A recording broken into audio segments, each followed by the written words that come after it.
আচ্ছা, তাহলে first of all যে কোশ্চেন তোমাদের আসতে পারে যে ডিফ্র্যাকশন কি, সেটাই আসতে পারে। তো ডিফ্র্যাকশন হচ্ছে যে ধরো কোনো একটা, এই পার্টটা তোমরা এই ফার্স্ট চ্যাপ্টারের এই অংশটায় পেয়ে যাবে যে ডিফ্র্যাকশনটা কি। ডিফ্র্যাকশনটা হচ্ছে কোনো একটা এজ, ন্যারো এজের, মানে কোনো একটা মানে জায়গাতে একটা আলো বা লাইটের বেঁকে যাওয়া, ঠিক আছে। একটা কোনো কিছুতে আলো যদি বেঁকে যায় কোনো একটা, মানে কি বলবো, একটা কোনো অবস্ট্যাকেলের জন্য, কোনো একটা বাধার জন্য, তার কোণাতে, সেই বাধার কোণাতে যদি আলো বেঁকে যায়, সেটাকেই আমরা আলোর অপবর্তন বলি, ঠিক আছে। এই পার্টটা এখানটায় তোমরা দেখতে পারো। আর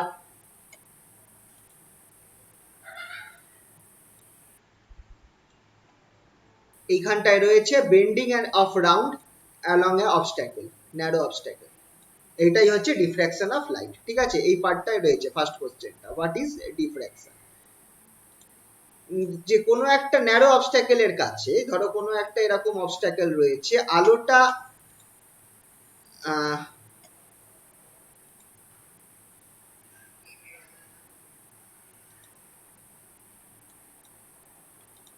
ধরো এখানটায় কোনো একটা কিছু রয়েছে, তোমার এখান থেকে একটা উৎস থেকে আলো যাচ্ছে,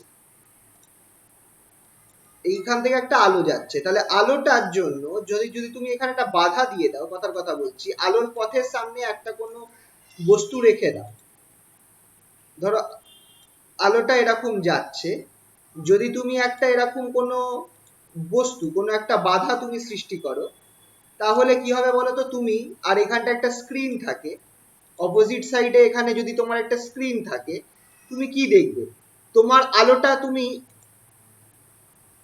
তোমার আলোটা এই অংশতে গিয়ে পড়বে, ধরো তুমি এই অংশের মধ্যে আলো দেখতে পাবে প্রথম কথা, আর এই অংশের মধ্যে আলো দেখতে পাবে, এই জায়গাটায় তুমি আলো দেখতে পাবে, আর এই জায়গাতে তুমি আলো দেখতে পাবে।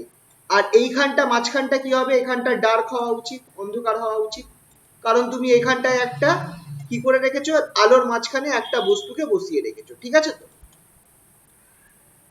এবার দেখা গেছে যে এই বস্তুটার সাইজ যদি খুব ছোট হয়, খুব ইম্পর্টেন্ট এই জায়গাটা, এই অবজেক্টটার সাইজ যদি খুব ছোট হয়, সেই অবস্থায় তুমি এইখানটাতে, এই যে এটা কিন্তু, হ্যাঁ এটা সবসময় দেখা যাবে না, এটা তখন দেখা যাবে যদি এই অবজেক্টটার সাইজ খুব ছোট হয়। তখন তুমি এই মাঝখানে ব্রাইট অ্যান্ড ডার্ক ব্যান্ড, যেরকম ইন্টারফারেন্সে আমরা ব্যতিচারে দেখতাম, সেরকম এই মাঝখানটায় যেখানটায় তোমার ডার্ক হওয়া উচিত, অন্ধকার হওয়া উচিত, সেখানে পর্যন্ত তুমি কিছু পটি দেখতে পাবে, ব্রাইট এবং ডার্ক ব্যান্ডসের, কিন্তু তাদের সেম সাইজের হবে না, তাদের সাইজ মাঝখানে বেশি হবে আর দূরের দিকে বাড়তে থাকবে, ঠিক আছে। তো এই জিনিসটাকেই বলছে ডিফ্র্যাকশন বা অপবর্তন। তার মানে কি হচ্ছে, দেখো তুমি যেখানটা ছায়া পাওয়া উচিত সেখানেও তুমি আলো পাচ্ছ। এটা কেন হচ্ছে, এটা হওয়ার বেসিক কারণ হচ্ছে এই যে বাধাটা রয়েছে, এই বাধাটার এই ওপরের অংশটা আমার কার মতো কাজ করছে, এই বাধার ওপরের অংশগুলো, জাস্ট ওপরের অংশটা ওই সেকেন্ডারি সোর্স। একদম সেকেন্ডারি সোর্সের মতো কাজ করছে, তাহলে এখান থেকে কিছু পরিমাণ আলো তো এসে পৌঁছবে এখানটায়। এই দুটো আলো যদি আমার একই অবস্থায় থাকে বা একই ফেজে থাকে, তাহলে ব্রাইট ব্যান্ড তৈরি করবে, আর এই এক আলো যদি আমার অপোজিট ফেজে থাকে, তাহলে ডার্ক ব্যান্ড তৈরি করবে। তো এর মানে এই জায়গাটায় আমরা বেসিক্যালি কি দেখছি, যে যে জায়গায় ছায়া হওয়া উচিত, এই অঞ্চলটায় যেখানটায় আমার এই বস্তুটার ছায়া থাকা উচিত বা অন্ধকার থাকা উচিত, ওখানেও আমি আলো দেখতে পাচ্ছি, যদি আমার এই বস্তুটা, এই অবজেক্টটার সাইজ খুবই ছোট হয়। তার মানে আলো বেসিক্যালি কি হচ্ছে, তুমি বলতে পারো যে আলোটা তোমার বেঁকে যাচ্ছে, এই অবস্ট্যাকেলের এজ মানে ধারের মধ্যে ধাক্কা খেয়ে মনে হচ্ছে যেন আলোটা বেঁকে যাচ্ছে। এই ঘটনাটাকেই আমরা বলছি diffraction, bending of a light around a edge, ঠিক আছে। এইখানটায় টপিকটা রয়েছে যে bending of light,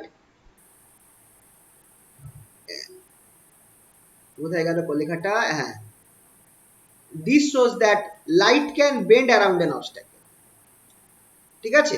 this is known as diffraction of light. এই পার্টটা রয়েছে এখানটায়, তোমরা এখানে দেখতে পারো, এখানটায় দেওয়া রয়েছে, ঠিক আছে। তো যে এই দেখো এখানটায় এই অবজেক্টটা দেওয়া রয়েছে, এখানটা আমার অন্ধকার হওয়া উচিত, কিন্তু আমি এই জায়গাটাও কিছু আলোর পুটি দেখতে পাবো, কিছু লাইট ব্যান্ডস দেখতে পাবো। তো তো তার মানে কি হচ্ছে, এই পি কিউ রেঞ্জকে মানে এর আলোটা নিশ্চয়ই বেঁকে যাচ্ছে, বেঁকে এইখানটায় আসছে, তাই জন্যই আমি দেখতে পাচ্ছি। এই ঘটনাটাকেই ডিফ্র্যাকশন বলে। আর এটাও কেন হচ্ছে, এটা হওয়ার কারণও অবভিয়াসলি আমার যে হাইগেনের থিওরি, যে প্রত্যেক এই জায়গাটায় আমার কি হচ্ছে, সেকেন্ডারি সোর্সেসের ওয়েভলেটের সোর্স তৈরি হচ্ছে, অনুতরঙ্গের উৎস তৈরি হচ্ছে, যেখান থেকে ওয়েভস গুলো বেরিয়ে আমার স্ক্রিনে পড়ছে বলেই আমি এখানটায় কিছু আলোর পুঁটি দেখতে পাচ্ছি, যে জায়গাটায় অন্ধকার দেখা উচিত। ঠিক আছে, তো এইটা ফার্স্ট কোশ্চেন আসতে পারে যে হোয়াট ইজ ডিফ্র্যাকশন। ঠিক আছে, তো ডিফ্র্যাকশন এটা 2 নম্বরের প্রশ্নে আসতে পারে। সেকেন্ড যেটা প্রশ্ন আসতে পারে সেটা হচ্ছে হাফ পিরিয়ড জোনস।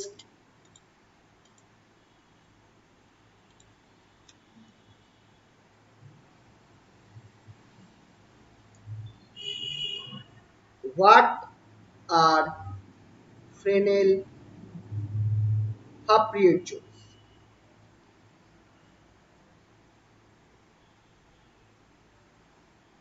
এই পুরো পার্টটাই হাফ পিরিয়ড জোন, অর্ধ পর্যায়কাল অঞ্চল এই অংশটাতে রয়েছে। ঠিক আছে, তো আর এইখান থেকে তোমার প্রশ্ন আসতে পারে, আরো প্রশ্ন আসতে পারে, so that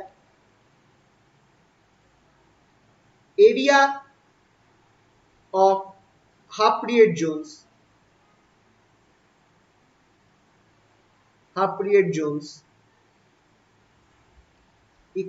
is equal to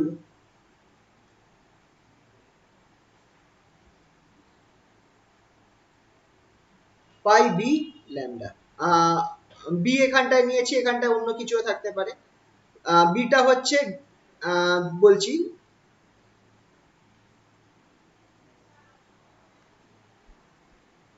বা এখানটায় এক কাজ করি,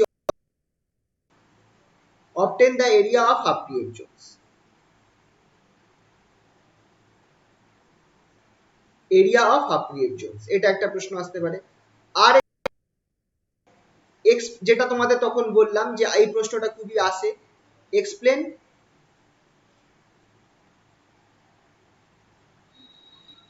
rectilinear propagation of light.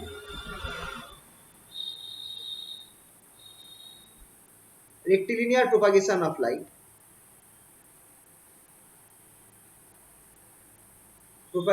light, from Fresnel theory of half period zones।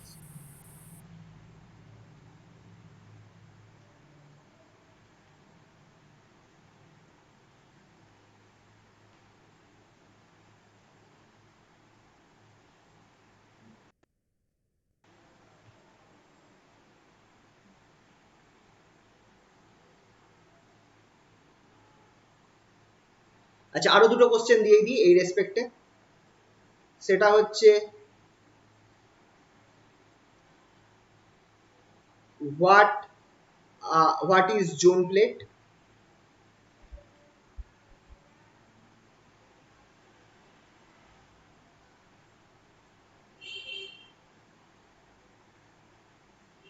Derive the formula for zone plate, acting as convex lens।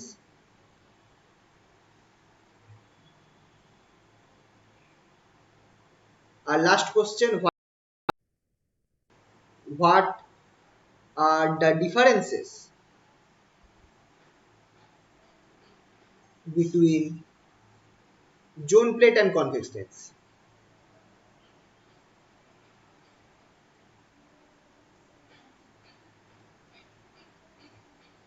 এই যে প্রশ্ন কটা দিলাম, এই প্রশ্নটা তোমাদের এই যে ওপরে যে দুটো পাঠিয়েছি তোমাদেরকে, এই হাফ পিরিয়ড জোন অর্ধ পর্যায়কাল অঞ্চলের যে পিডিএফটা পাঠিয়েছি, আর এই হাফ পিরিয়ড জোন ইংলিশ পিডিএফটা পাঠিয়েছি, সব প্রশ্নগুলোর উত্তর তোমরা এখানটায় পাবে। ঠিক আছে, তো এই পার্টটার কভার করছে এই কটা প্রশ্ন আসতে পারে এখান থেকে, স্ট্রং প্রশ্ন। ডিফ্র্যাকশন কি আলোচনা করলাম, হাফ পিরিয়ড জোনটা এবার আমরা আলোচনা করবো, ফ্রেনেল হাফ পিরিয়ড জোন। ঠিক আছে, চলো এখান থেকে স্টার্ট করি। ফ্রেনেল হাফ পিরিয়ড জোন,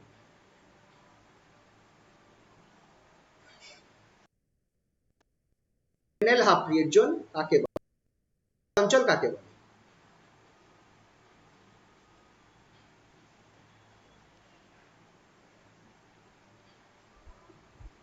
বা অর্ধপর্যায়কাল অঞ্চল।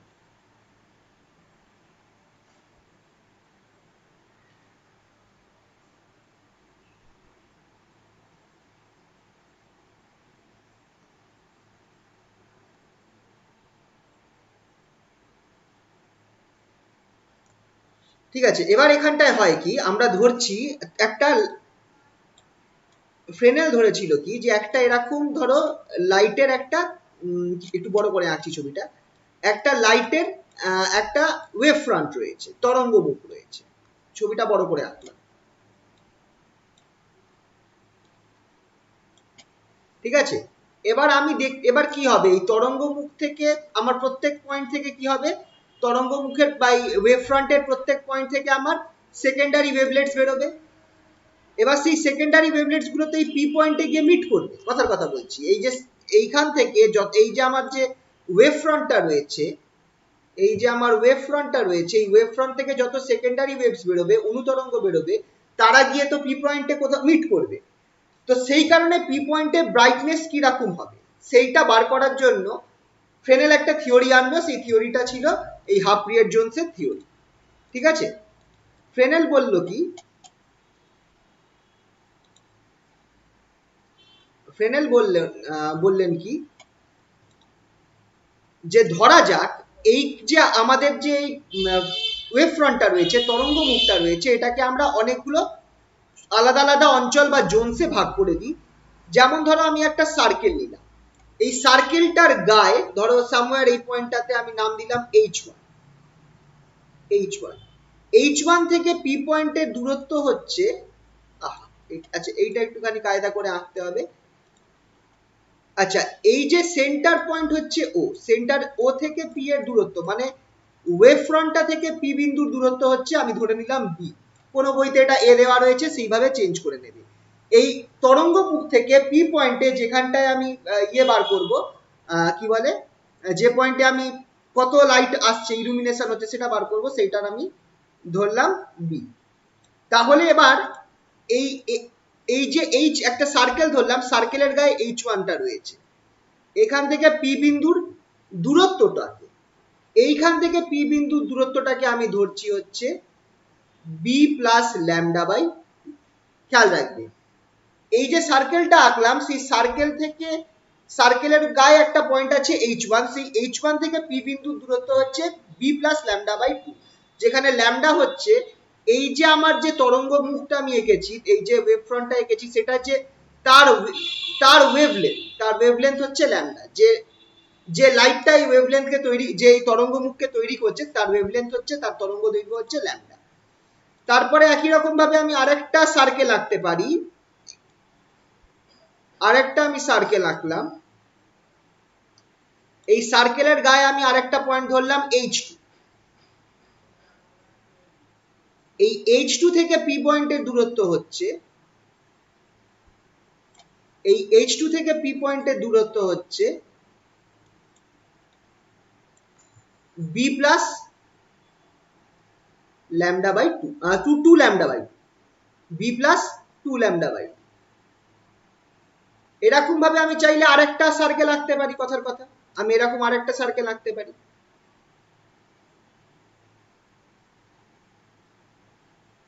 সেই সার্কেলের গায়ে আমি একটা পয়েন্ট ধরলাম, সেটা ধরলাম H3। এই H3 থেকে আমি কালারটা একটু চেঞ্জ করছি, এই H3 থেকে পি পয়েন্টের দূরত্ব হচ্ছে, এই H3 থেকে পি পয়েন্টের দূরত্ব কত হবে আন্দাজ করে বলো তো একটুখানি, বি প্লাস কত হবে, 3 ল্যামডা বাই 2। 3 lambda by 2। তাহলে এইটা বুঝতে পারছো তো, আমি চাইলে এই যে আমার ওয়েভ ফ্রন্টটা রয়েছে, এই ওয়েভ ফ্রন্ট থেকে আমি এরকম অনেকগুলো সার্কেল আঁকতে পারি, যেই সার্কেলটার গা থেকে, গায়ের যে কোনো পয়েন্ট থেকে, আমি এখানে ধরো H1 পয়েন্ট ধরেছি, তুমি নিচেও পয়েন্টটা ধরতে পারতে, কিন্তু আমার খেয়াল করো এই সার্কেলের গা থেকে পি পয়েন্টের দূরত্ব সবসময় এই হবে। এই ওয়েভ ফ্রন্টের সেন্টার থেকে পি পয়েন্টের দূরত্ব যদি বি হয়, তাহলে প্রথম সার্কেলটা রয়েছে, সেই সার্কেলের গা থেকে তোমার পি পয়েন্টের দূরত্ব হচ্ছে বি প্লাস ল্যামডা বাই 2, আর দ্বিতীয় সার্কেলের গা থেকে তোমার পি পয়েন্টের দূরত্ব হচ্ছে বি প্লাস 2 ল্যামডা বাই 2, তৃতীয় সার্কেলের গা থেকে পি পয়েন্টের দূরত্ব হচ্ছে বি প্লাস 3 ল্যামডা বাই 2, এরকম চলতে থাকবে। তাহলে এই যে আমার যে ওয়েভ ফ্রন্টটা রয়েছে, এই যে আমার ওয়েভ ফ্রন্টটা রয়েছে, প্রথম সার্কেলটা যেটা,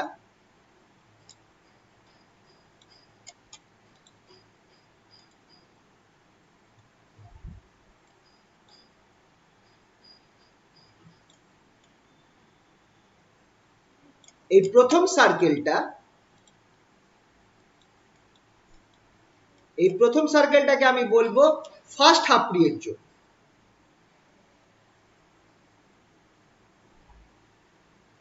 বা প্রথম অর্ধ পর্যায়কাল অঞ্চল।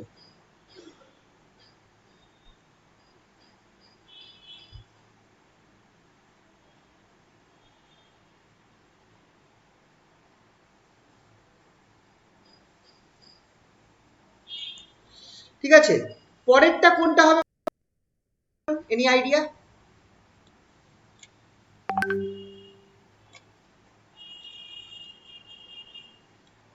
সেকেন্ড হাফ পিরিয়ড জোনটা হবে প্রথম সার্কেল আর দ্বিতীয় সার্কেলের মাঝখানের অংশ।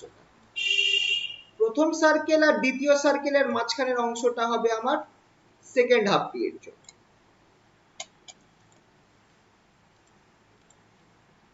এই অংশটা।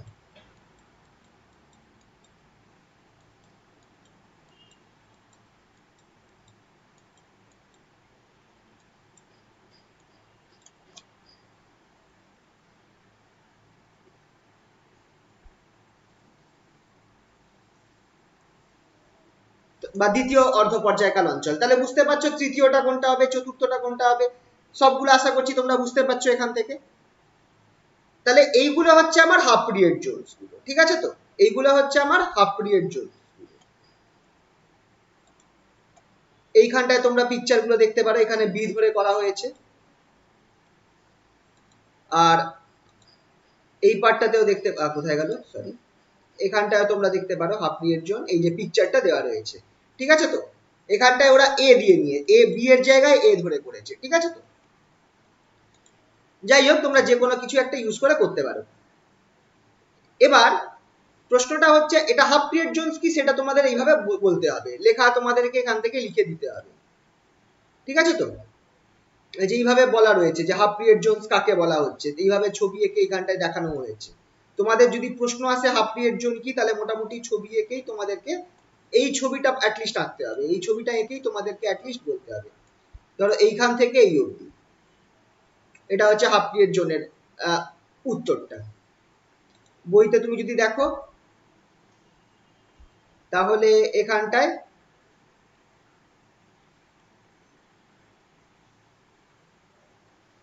এই অবধি, এই ছবিটা আঁকার পর তোমরা এখান থেকে করতে পারো।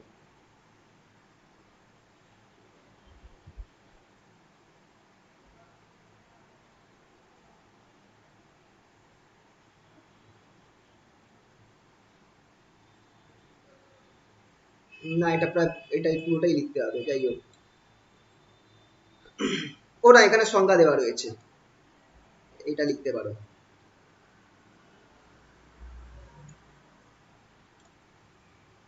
আচ্ছা, এই যে area of half period zone, অর্ধ পর্যায় অঞ্চলের ক্ষেত্রফল, area of half period zone, next প্রশ্নের উত্তরটা কোথায় গেল?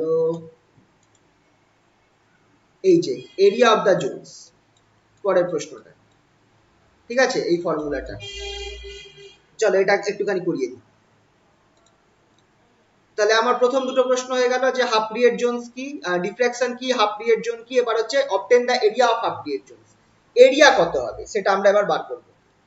এবার মজার ব্যাপার হচ্ছে এই প্রত্যেকগুলো যে দেখো আলাদা আলাদা হাফ পিরিয়ড জোন হলেও প্রত্যেকের এরিয়াটা প্রায় সমান হবে, ঠিক আছে? প্রত্যেকের এরিয়াটা প্রায় সমান হবে।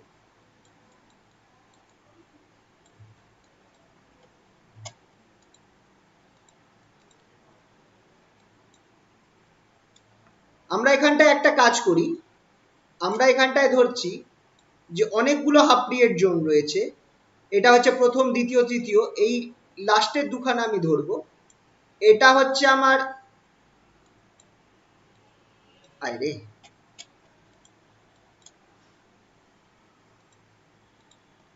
লাস্টের দুটো আমি হাফ পিরিয়ড জোনস আমি এক্ষেত্রে ধরবো। ঠিক আছে, এই সেন্টারেরটা রয়েছে ফার্স্ট হাফ পিরিয়ড জোন, এইটা হচ্ছে M A half M minus one এর হাফ পিরিয়ড জোন, আর এটা হচ্ছে লাস্টেরটা হচ্ছে M A half period zone. লাস্টে দুটো দেবো, মাঝখানের গুলো বাদ রেখেছি। ঠিক আছে, তো তাহলে আমার এই পয়েন্ট থেকে পি বিন্দুর দূরত্ব কত হবে? ধরে নিচ্ছি যে এই দূরত্বটা বি, বি ধরে আমরা এগোচ্ছি। এইখান থেকে এই দূরত্বটা যদি বি হয়, আর এটা আমি ধরে নিচ্ছি আমার M A half period zone, মানে এইচটা এম এইচ, এই পয়েন্টটা হচ্ছে আমার এইচ এম মাইনাস ওয়ান, আর এই ওপরের পয়েন্টটা হবে আমার এইচ এ। বুঝতে পারছো তো, মানে এম মাইনাস ওয়ান তম হাফ পিরিয়ড জোন আর এম তম হাফ পিরিয়ড জোন। তাহলে এইটা আমার কত হবে? এইটা হবে আমার B plus M lambda by two, right? আর নিচেরটা কি হবে? B plus M minus one lambda by two, B plus M minus one lambda by two. এই সেন্টারটা আমি নাম ধরলাম ধরো ও। এবার আমাকে এরিয়াটা বার করতে হবে। এরিয়াটা বার করার জন্য তাহলে আমি একটা কাজ করি, এরিয়াটা বার করার জন্য আমি একটা কাজ করি, আমরা এখানটায় বা এরিয়া কি হবে, হোয়াট ইজ এরিয়ার ফর্মুলাটা কি হবে তোমার দেখে কি মনে হচ্ছে? এরিয়া অফ mth জোন,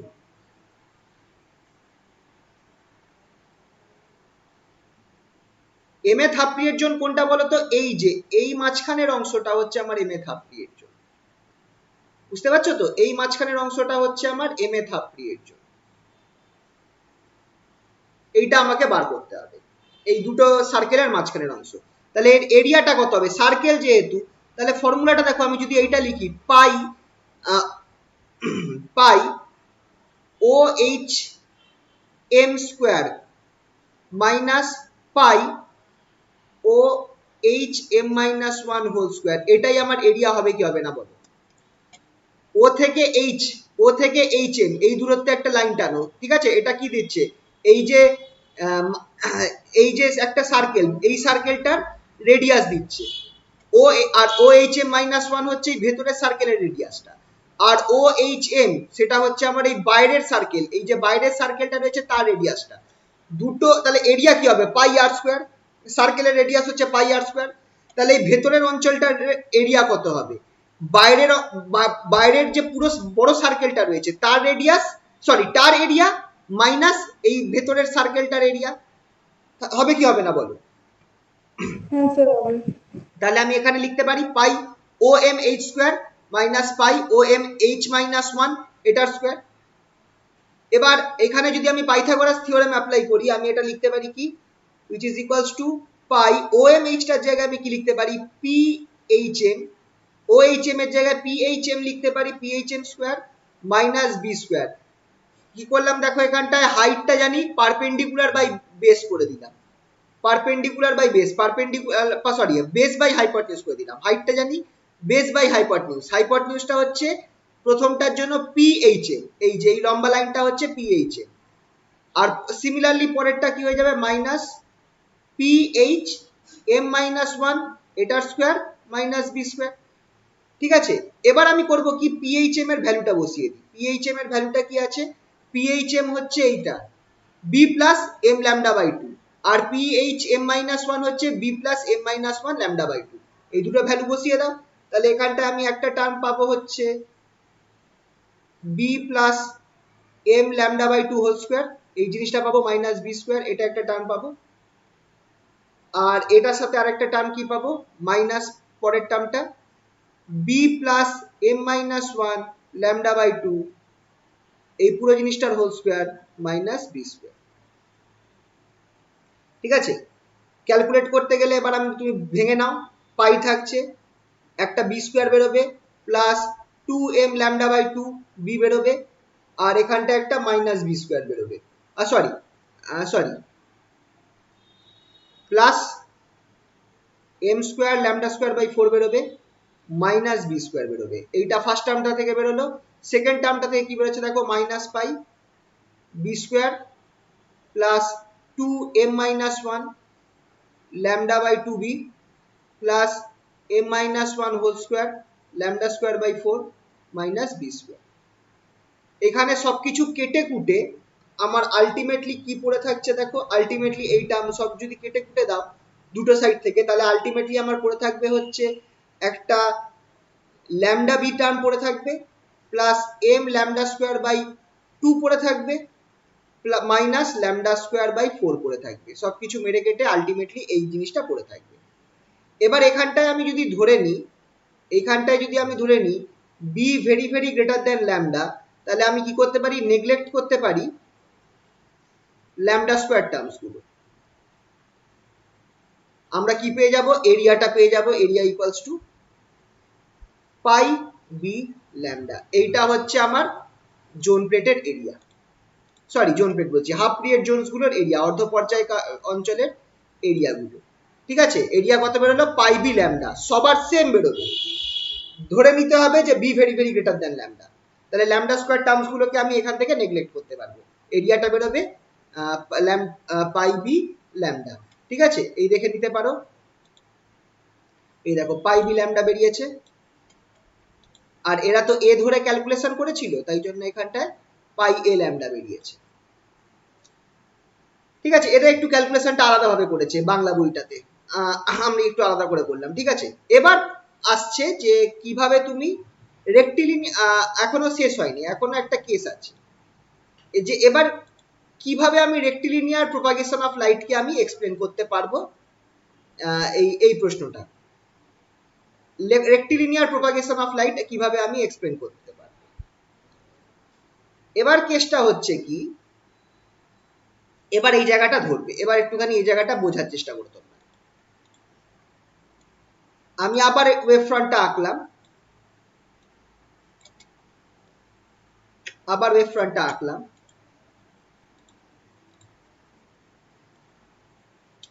এটা হচ্ছে পি পয়েন্ট, এটা হচ্ছে ও পয়েন্ট। এখানে আমি ফার্স্ট হাফ পিরিয়ড জোনটা, আচ্ছা ফার্স্ট হাফ পিরিয়ড জোনটা কার মতো বিহেভ করবে, ফার্স্ট হাফ পিরিয়ড জোনটা আমার বিহেভ করবে অনুতরঙ্গের উৎসের মতো, মানে সেকেন্ডারি ওয়েভলেটস এর সোর্সের মতোই বিহেভ করবে।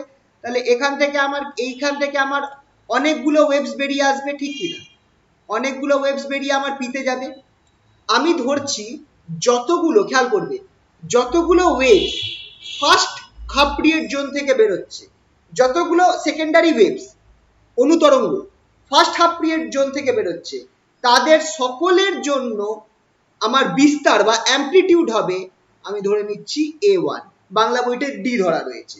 ঠিক আছে, তো প্রথম হাফ পিরিয়ড জোন থেকে যত আমার ওয়েভস বেরোচ্ছে সকলের টোটাল অ্যামপ্লিটিউডটা পি পয়েন্টে আমার কত হবে, A1 হয়ে যাবে। ঠিক আছে, তো আর একই রকম ভাবে যদি আমি পরের হাফ পিরিয়ড জোনটা ধরি, second half period zone, second half period zone থেকে আমার যতগুলো ওয়েভস বেরোচ্ছে, যতগুলো বেরোচ্ছে তাদের সকলের অ্যামপ্লিটিউড আমার হয়ে যাবে A2।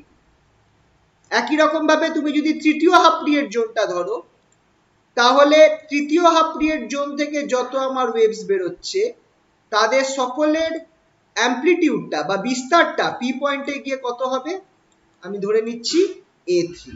ঠিক আছে, তো তাহলে A1 A2 A3 কি বোঝা গেল, A1 হচ্ছে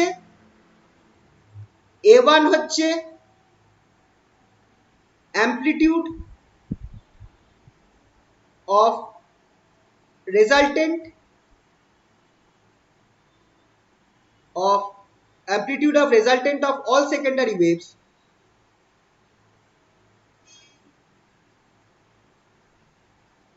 from first half period zone।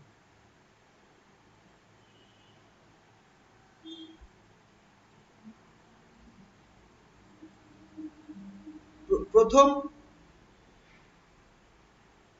অর্ধ পর্যায়কাল অঞ্চল,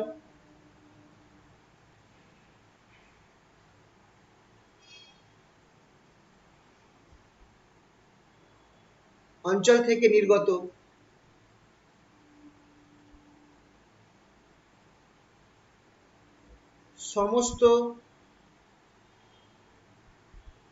সমস্ত অনুতরঙ্গের লব্ধি বিস্তার,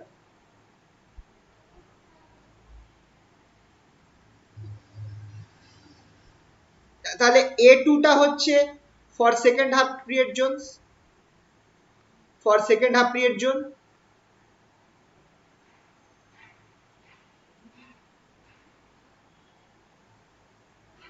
আর A3 টা হচ্ছে for third half period zone.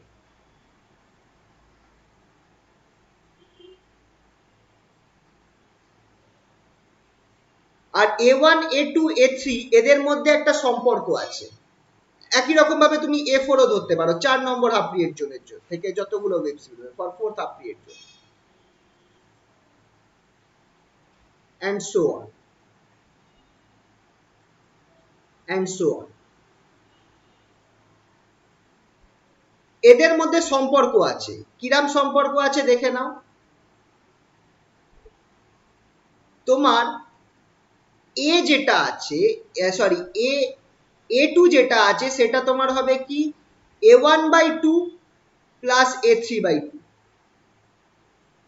A3 যেটা আছে সেটা আমার হবে A2/2 প্লাস A4/2। A4/2 সেটা আমার কি হবে তাহলে বলো, A3/2 প্লাস A5/2। A6/2 কি হবে,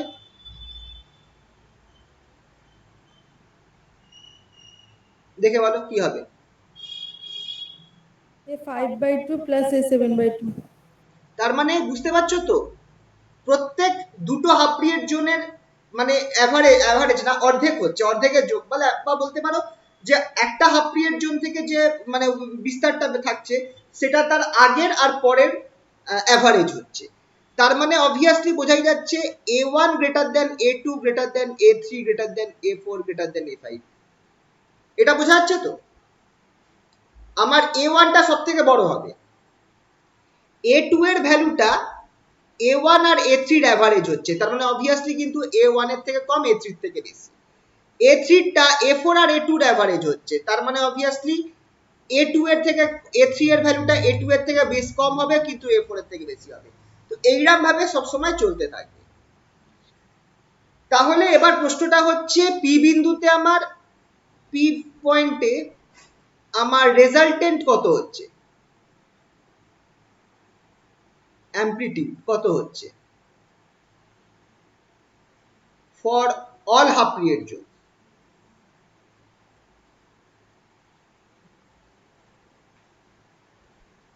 P বিন্দুতে সমস্ত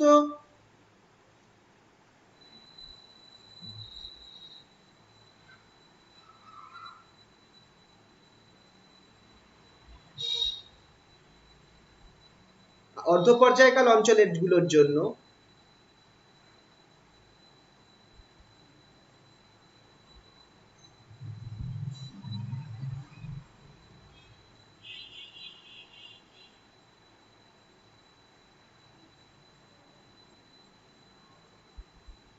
মোট বিস্তার কত হচ্ছে,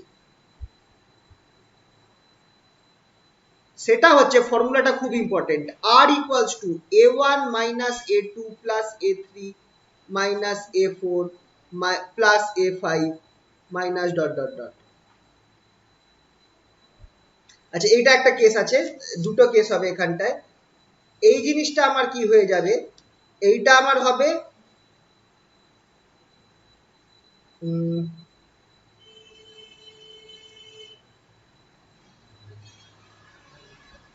হ্যাঁ plus minus 1 two the power m, এমটা যদি অড হয়, না না না না দাঁড়াও, এমটা যদি ইভেন হয় তাহলে সামনে মাইনাস, আর এমটা যদি অড হয় minus minus 1 two the power m a, এইটা হচ্ছে formula, minus minus 1 two the power a। তাহলে খেয়াল করে দেখো এমটা যদি ইভেন হয়, ইভেন হলে আমার মাইনাস হবে আর অড হলে প্লাস হবে। আচ্ছা এই ফর্মুলাটা কেন হলো বলো তো, এই ফর্মুলাটা কেন হলো, কেন মাইনাস গুলো ঢুকছে বলতে পারবে?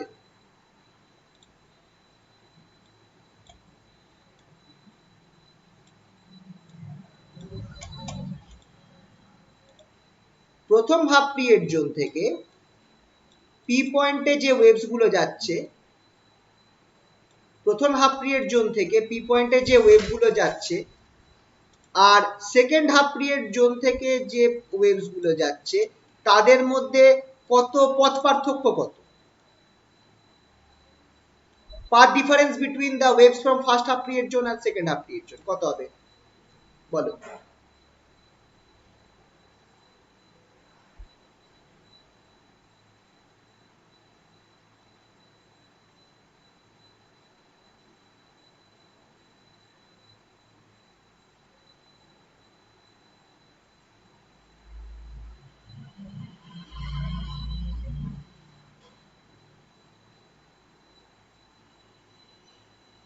secondary waves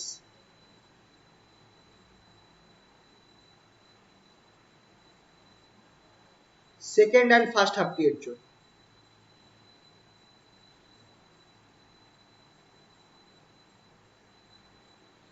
কত হবে? দুটো মাইনাস করো। সেকেন্ডেরটা কত? b plus 2 lambda by 2 minus b plus lambda by 2 কত বেরোচ্ছে? ল্যামডা বাই 2 দিচ্ছে কিনা?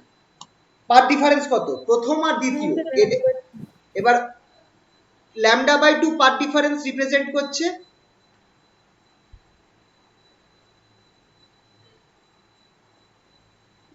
পাই phase difference.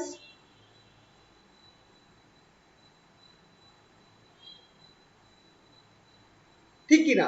Lambda by 2 path difference হচ্ছে পাই ফেজ ডিফারেন্স হলে কি হয়? আমার চেঞ্জ হয়ে যায় না, মাইনাস সাইড চলে আসে না? thus হ্যাঁ sir. odd thus amplitude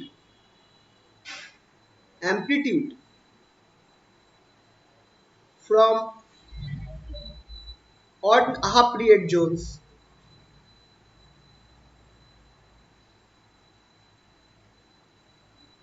and even half period zones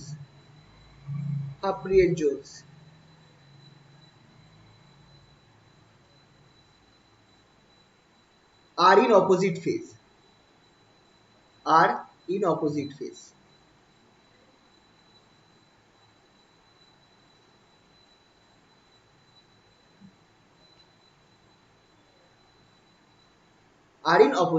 ঠিক আছে? তাহলে আমার অড হাফ পিরিয়ড জোনস আর ইভেন হাফ পিরিয়ড জোনস গুলো অপোজিট ফেজে রয়েছে, তাই জন্যই কিন্তু আমার এরকম এই ফর্মুলা গুলো মাইনাস চলে আসছে। এবার তাহলে এখানে একটা জিনিস দেখো, hence the negative sign.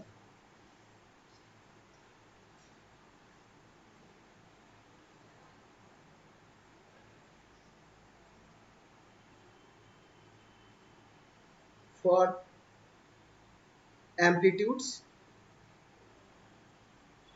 from even zones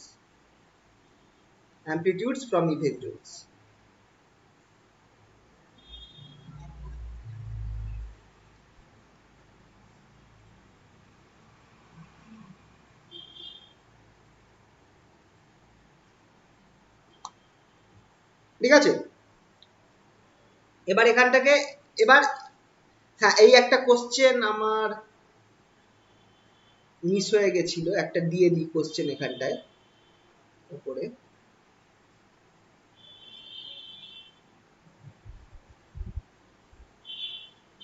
so that the resultant amplitude at a point for all half period zones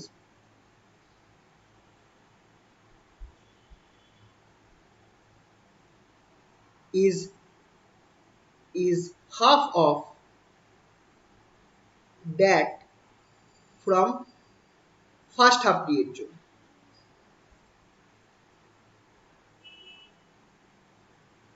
এইটা একটা প্রশ্ন মিস হয়ে গেছিল, এটা দিয়ে দিলাম। ঠিক আছে, যতগুলো এই প্রশ্নটা আমি এখন উত্তরটা করব। ঠিক আছে, so that the amplitude of so that the resultant amplitude at a point for all half period zones, যতগুলো হাফ পিরিয়ড জোন রয়েছে সবার জন্য একটা পয়েন্টে আমার মানে কত মানে অ্যামপ্লিটিউড হচ্ছে, রেজাল্টেন্ট অ্যামপ্লিটিউড কত হচ্ছে, রেজাল্টেন্ট বা মোট বিস্তার কত হচ্ছে, সেটা আমার এক নম্বরের জন্য যা হবে, এক নম্বরের জন্য প্রথম হাফ পিরিয়ড জন্য যা হবে তার অর্ধেকের সমান। ঠিক আছে, এটা আমরা এখন প্রমাণ করব।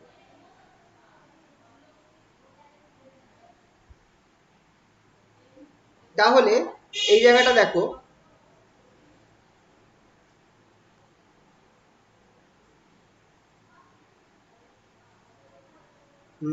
এটাকে আমি এভাবে করতে পারি, ইফ দেয়ার আর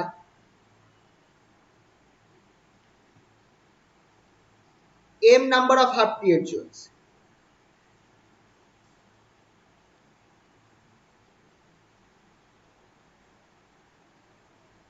m সংখ্যক হাফ পিরিয়ড জোন রয়েছে, then m number of half period zones যদি থাকে, দেন amplitude, resultant amplitude at point p,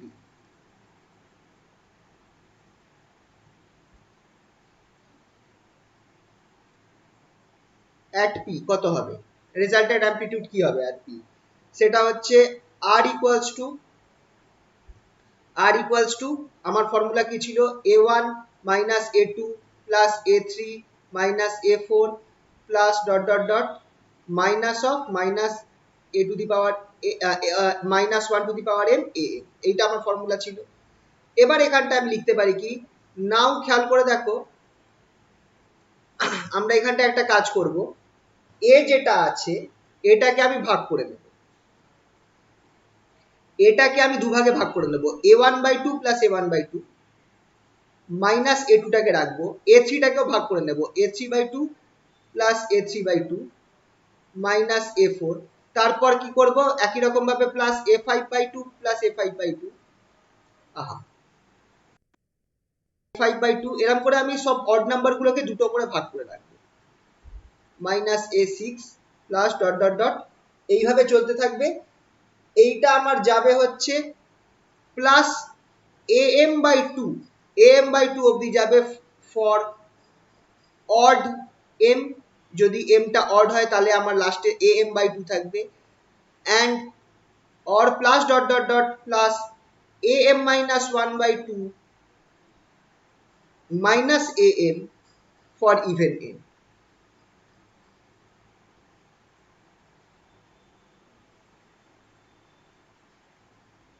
এটা আমি এইভাবে দেখালাম যে আমার এই ইকুয়েশনটাই আমার am/2 অবধি যাবে যদি আমার m টা অড সংখ্যক হয়, আর এই ইকুয়েশনটাই আমার am minus 1/2 মাইনাস am অবধি যাবে যদি আমার m টা ইভেন হয়। ঠিক আছে, তো এটা আমি জাস্ট দেখিয়ে দিলাম।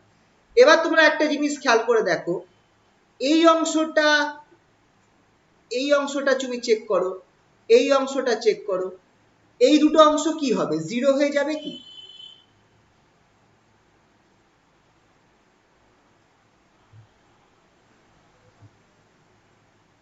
এই অংশটা কি জিরো হবে, এ টুটা আমি কি বলেছিলাম মনে করো তো, এ2টা কি ছিল, আমরা বলেছিলাম খেয়াল করো, এ2টা হচ্ছে এ2 এর আগেরটার আর তার পরেরটার অ্যাভারেজ,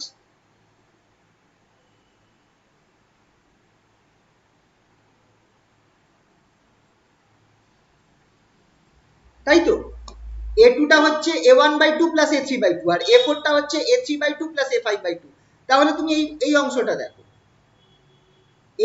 a2/2 সরি এখানটা a1/2 হতো, আমার এখানটা ভুল হয়েছে, এটা a1/2 হবে, আমি সরি,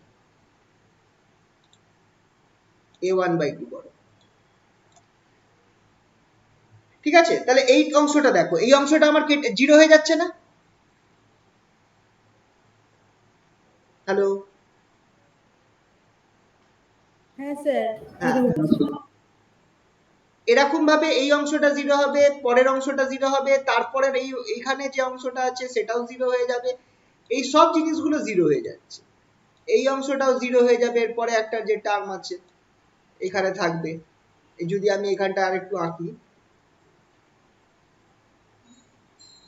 তাহলে a6, এখানটা আমার একটা a7 ঢুকবে,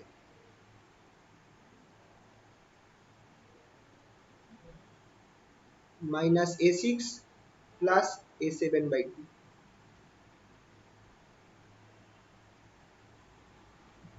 প্লাস ডট ডট ডট,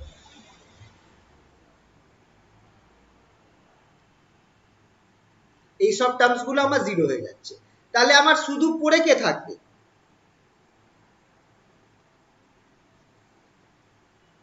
তাহলে আমার শুধু পড়ে কে থাকবে? আর ইকুয়ালস টু, খেয়াল করে দেখো, a1/2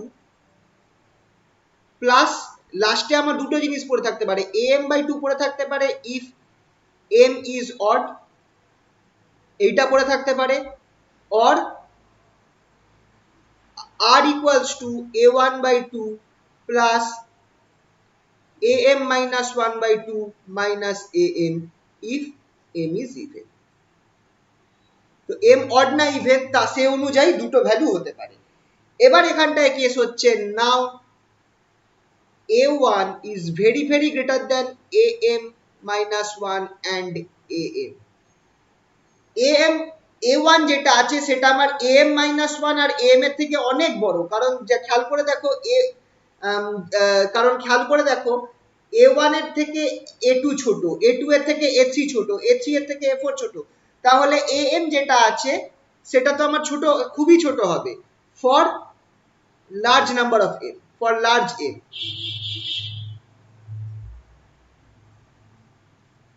for large value of m। a1 টা আমার অনেক বড় হয়ে যাবে, তাহলে আর কি হয়ে গেল? a1/2। এটাই হলো কি হলো না বলো? তাহলে আর টা কি হয়ে গেল আমার? a1/2 এর সমান হলো। আর যেটা আছে সেটা আমার বেরোলো হচ্ছে a1/2। তাহলে এখান থেকে আমি কি পাচ্ছি? The resultant amplitude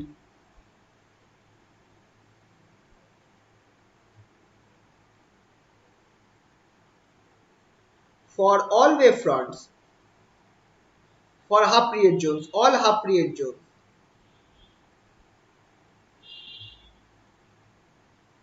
is equal to half of the amplitude from first half period zone।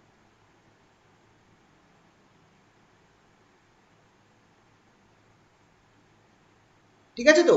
তাহলে আমার টোটাল রেজাল্টেন্টটা এ পয়েন্টে, আমার পি পয়েন্টে টোটাল অ্যামপ্লিটিউডটা কত হবে? মোট অ্যামপ্লিটিউডটা হবে যে আমার ফার্স্ট যে ওয়েভ ফ্রন্ট রয়েছে, যে ফার্স্ট যে হাফ পিরিয়ড জোন রয়েছে, তার জন্য যে অ্যামপ্লিটিউড তার অর্ধেকের সমান হবে, কারণ বাকিগুলো কেটে দিচ্ছে। দেখো বোঝা গেল কিনা বলো? হ্যাঁ স্যার। ঠিক আছে তো? এই প্রশ্নটা দেখো, আমার এই প্রশ্নটার উত্তর, এটাও কিন্তু একটা ইম্পর্টেন্ট কোশ্চেন আছে, আসতে পারে। এই লাস্ট কোশ্চেনটা, এটা দেখ করালাম যে so that the resultant amplitude at points at a point for all half period zones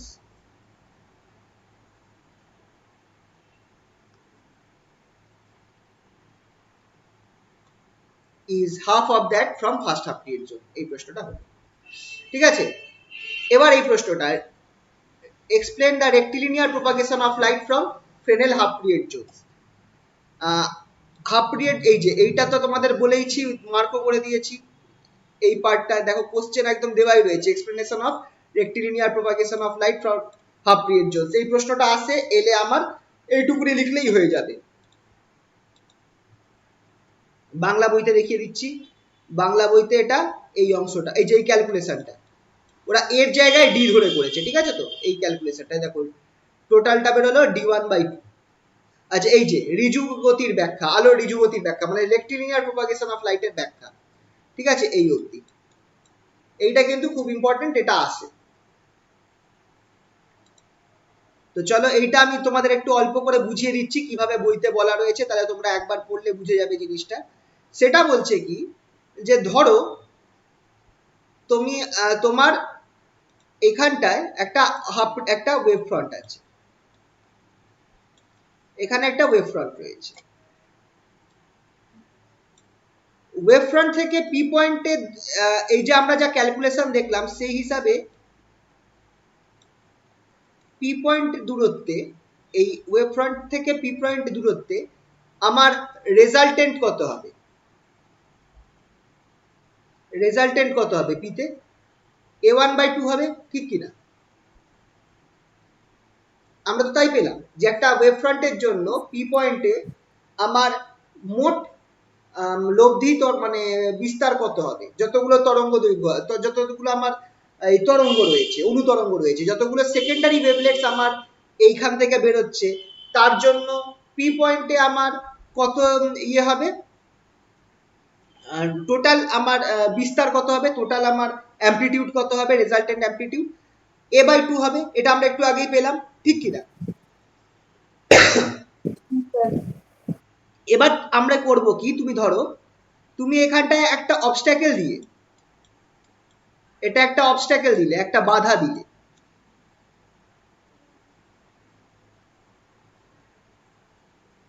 এটা দিয়ে তুমি ফার্স্ট জোনটাকে আটকে দিলে, ফার্স্ট জোনটাকে আটকে দিয়েছো, তখন তুমি বলো আমার আর তাহলে আমার পি পয়েন্টের রেজাল্টেন্ট কত হবে? তুমি ফার্স্ট জোনটাকেই তো আটকে দিয়েছো, তাহলে পি পয়েন্টের রেজাল্টেন্ট একটু আন্দাজ করে বলতে পারো কত হতে পারে?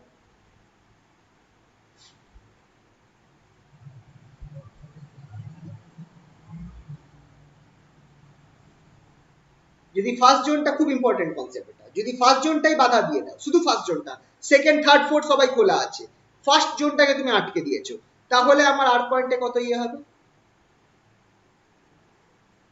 পি পয়েন্টে কত আমার অ্যামপ্লিটিউড হবে?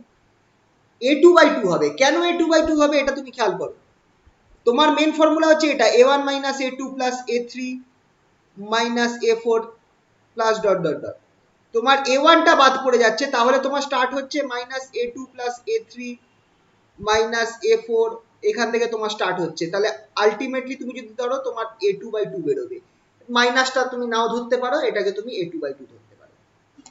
বুঝতে পারলে তো? হ্যাঁ স্যার। তাহলে যদি তোমার এটা প্রথম তিনটে 1, 2 আর 3 কে ঢাকা দিয়ে দেয়, 1, 2 আর 3 নম্বর হাফ পিরিয়ড জোনকে ঢাকা দিয়ে দেয়, তাহলে তোমার কত অ্যামপ্লিটিউড হবে?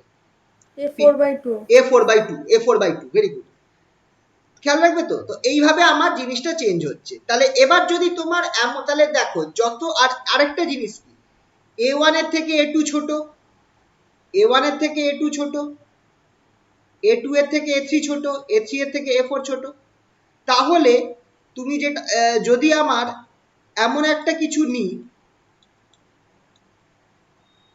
এমন একটা অবস্ট্যাকেল নিই যেটা আমার প্রায় বলতে পারো যে 4 নম্বর হাফ পিরিয়ড জোন অবধি ঢাকা দিয়ে দিয়েছে,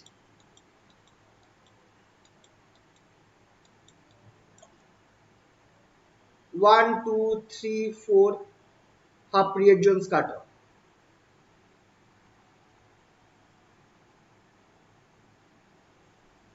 তাহলে রেজাল্টেন্ট কত হবে পি পয়েন্টে? রেজাল্টেন্টটা আমার হয়ে যাবে r = a5/2। এবার তাহলে অবভিয়াসলি আমার কি হচ্ছে, পি পয়েন্টে আমার ইন্টেন্সিটি, লাইটের ইন্টেন্সিটি ক্রমশ কমে যাবে। যদি আমার, খেয়াল করে দেখো, যদি আমার একটা হাফ পিরিয়ড জোনকে আমার ইয়ে করতো, একটা হাফ পিরিয়ড জোনকে শুধু বাধা দিত, তাহলে পি পয়েন্টের ইন্টেন্সিটি হতো a2/2। আর যদি আমার 5খানা হাফ পিরিয়ড জোনকে আটকে দেয় বা 4টে হাফ পিরিয়ড জোনকে আটকে দেয়, তাহলে আমার কি হবে, পি পয়েন্টের ইন্টেন্সিটি হবে a5/2। এবার a5/2 is less than a1/2 বা a2/2, তার মানে তাহলে পি পয়েন্টে আমার কি হচ্ছে, ক্রমশ আমার ইন্টেন্সিটি, লাইটের ইন্টেন্সিটি কমে যাচ্ছে, কারণ ইন্টেন্সিটি যেটা আছে, খুবই এটা বলা ভুলে গেছি, intensity of light is proportional to amplitude square, intensity is proportional to amplitude square. তাহলে ইন্টেন্সিটি কি হবে, প্রপোর্শনাল টু a5/2 এটার হোল স্কোয়ার, খেয়াল রাখবে। তাহলে যত আমার ঢাকা পড়ছে, যতগুলো আমি অবস্ট্যাকেলটা আমার যত বড় হবে, অবস্ট্যাকেলটা যত বড় হবে, যত বেশি হাফ পিরিয়ড জোন আমার ঢাকা পড়তে থাকবে, পি পয়েন্টে তত বেশি আলোর ইন্টেন্সিটি কম হতে থাকবে। খেয়াল করবে, অবস্ট্যাকেলটা যত বড় হবে, যত বেশি হাফ পিরিয়ড জোন ঢাকা পড়বে, পি পয়েন্টে আমার কি হবে, আমার পি পয়েন্টে আমার তত লাইটের ইন্টেন্সিটি কমতে থাকবে। ঠিক আছে তো? তো এই ফলে আমার আলটিমেটলি কি হবে দেখো, এর ফলে পি পয়েন্টে আমি আলটিমেটলি, আর যদি আমার অবস্টাকেলটা খুব বড় সাইজের অবস্টাকেল হয়, এত বড় হয় যে অনেকগুলো, প্রায় হয়তো ম্যাক্সিমাম নাম্বার অফ হাফ জনকে আটকে দিয়েছে, সেই অবস্থায় পি পয়েন্টে intensity of light almost zero হবে, তার মানে পি পয়েন্টে অন্ধকার সৃষ্টি হয়েছে। তো এটাই প্রমাণ করছে যে যদি আমি আলোর যে গতিপথ রয়েছে সেই বরাবর একটা কোনো অবস্টাকেল রেখে দিই, একটা কোনো বাধা রেখে দিই, তার ফলে আমার কি হবে, তার সামনে আমার অন্ধকার সৃষ্টি হচ্ছে, মানে সেই বাধাটার ছায়া সৃষ্টি হচ্ছে সামনে। এটাই প্রমাণ করছে যে আলো সোজা গতিতে যাচ্ছে, ঋজু গতিতে যাচ্ছে, বা রেক্টিলিনিয়ার প্রপাগেশন হচ্ছে লাইটের। জিনিসটা বোঝা গেল কিনা বলো?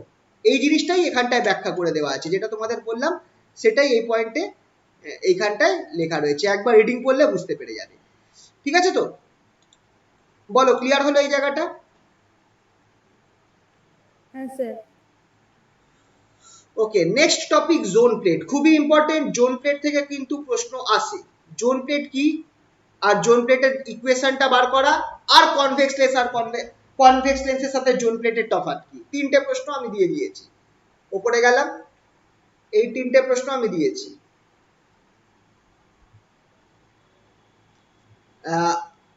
What is zone plate? Derive the formula for zone plates acting as a convex lens, and what are the difference between zone plate and convex lens? ঠিক আছে, এই তিনটে প্রশ্ন নরমালি দেয়, এটা বড় প্রশ্ন, তোমার যদি ভাগ্য ভালো থাকে বড় প্রশ্ন তোমরা পেয়ে যাবে এখান থেকে, প্রায় 10 নম্বরের একটা প্রশ্ন জোন প্লেট থেকে দিয়ে দেয়, আর এই তিনটে প্রশ্নই থাকে। মজার ব্যাপারটা হচ্ছে এটা, জোন প্লেট কি, জোন প্লেটের ইকুয়েশনটা বার করো, আর কিভাবে জোন প্লেট কনভেক্স লেন্সের থেকে আলাদা সেটা বার করো। তো জোন প্লেটটা হচ্ছে, এখানটায় ধরো আমি ছবিটা তোমাদের দেখাচ্ছি, কই গেল, এই যে জোন প্লেটটা হচ্ছে এই জিনিসটা, এই ছবিটা। তুমি করছো কি, তুমি একটা কাচের একটা কিছু নিচ্ছ, একটা প্লেট নিচ্ছ, সেই প্লেটের মধ্যে তুমি অনেকগুলো সার্কেল টানছো, সাচ দ্যাট প্রত্যেক সার্কেলের রেডিয়াসটা না, প্রথমটা রেডিয়াস যদি আর হয়, কথার কথা বলছি, প্রথমটা রেডিয়াস যদি আর হয়, পরের সার্কেলের রেডিয়াসটা আমার হয়ে যাবে √2r, তারপরের সার্কেলের রেডিয়াসটা, থার্ড সার্কেলের রেডিয়াসটা হয়ে যাবে √3r, তারপরের সার্কেলের রেডিয়াসটা হয়ে যাবে আমার √4r। এরম ভাবে প্রত্যেক সার্কেলের রেডিয়াস গুলো প্রথম সার্কেলের রেসপেক্টে √1, √2, √3, √4 এই অর্ডারে চেঞ্জ হতে থাকবে। বুঝতে পারলে তো? এরকম তুমি অনেকগুলো সার্কেল বানাও, ঠিক আছে তো? তারপর করো কি, প্রত্যেক দুটো সার্কেলের মাঝখানের অংশটাকে কালো করে দাও, প্রত্যেক না, অল্টারনেট। এই ছবি দেখেই বুঝতে পারছো, তুমি যদি মাঝখানটাকে তুমি ফাঁকা রাখো, তাহলে তুমি খেয়াল করো পরের সেকেন্ড আর থার্ড সার্কেলের মাঝখানটা তুমি কালো করে দিয়েছো। এই দেখো, সেকেন্ড আর থার্ড সার্কেলের মাঝখানটা কালো হয়ে গেছে। তারপর আবার থার্ড আর ফোর্থের মাঝখানটা ফাঁকা রাখো, ফোর্থ আর ফিফথের মাঝখানটা কালো করে দিয়েছো। ফোর্থ আর ফিফথ আর সিক্সথের মাঝখানটা ফাঁকা রাখো, সিক্সথ আর সেভেন্থের মাঝখানটা কালো করে দাও। এরকম করে তুমি রং করে দাও, পুরো প্লেটটাকে এইভাবে তুমি রং করে দাও।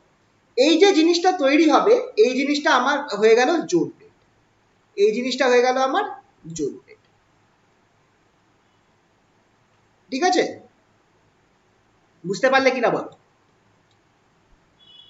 এবার মজার জিনিসটা দেখো, এইটার তুমি যদি দেখো, এই প্রথমটা আমার কি হয়ে যাচ্ছে, প্রথমটা আমার ফার্স্ট জোন হয়ে যাচ্ছে, ফার্স্ট হাফ পিরিয়ড জোন হচ্ছে, ঠিক কিনা?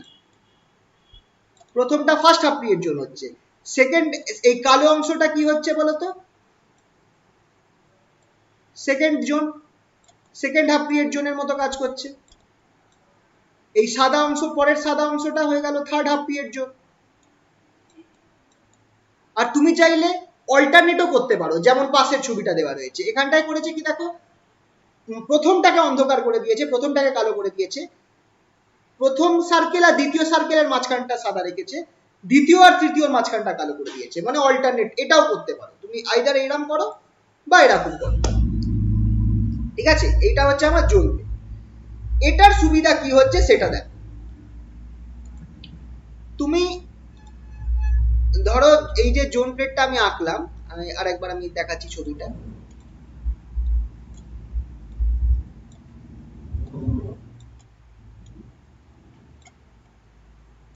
আমি এক কাজ করি,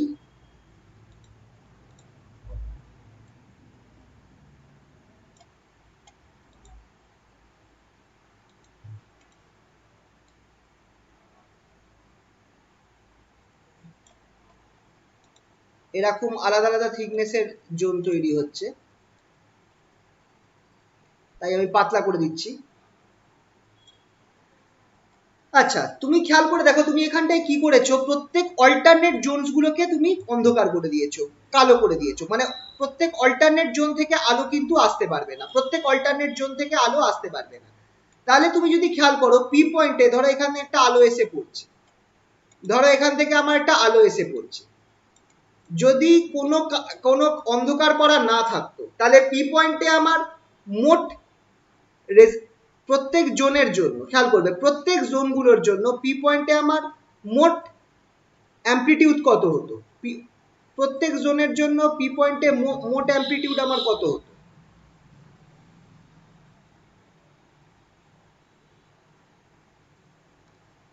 আর equals to a1 minus a2 plus a3 plus a3 minus a4 plus dot dot dot, এটা হতো তো। এবার যদি তুমি প্রত্যেক অল্টারনেট গুলোকে ডার্ক করে দাও, as all alternate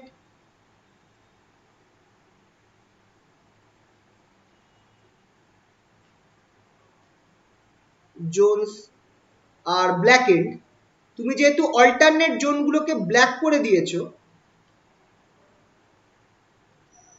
alternate জোনসগুলোকে black করে দিয়েছো, ধরো 2 নম্বর 2 নম্বর 4 নম্বর এদের সবাইকে ব্ল্যাক এন্ড করে দিয়েছো, তাহলে এখন রেজাল্টেন্ট কত হবে? a1 হবে, a2 কি থাকবে? তুমি দ্বিতীয় জোনটাকে অন্ধকার করে দিয়েছো, কালো করে দিয়েছো, মানে দ্বিতীয় জোন থেকে কোনো আলো আসবে না, তাহলে a2 কি থাকবে বলো?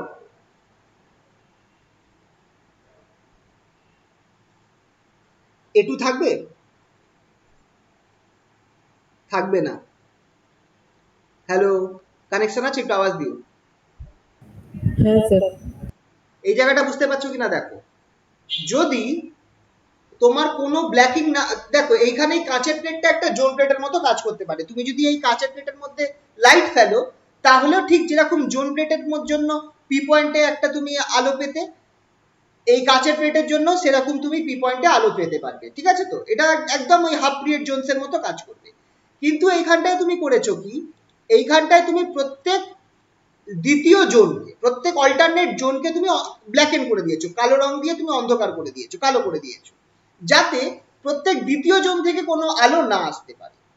এবার খেয়াল করে দেখো, প্রথম জোন থেকে যে আলোটা পি পয়েন্টে এসে পড়তো, দ্বিতীয় জোন থেকে তার অপোজিট ফেজে, বিপরীত মানে দশাতে আলোটা এসে পি পয়েন্টে পড়তো।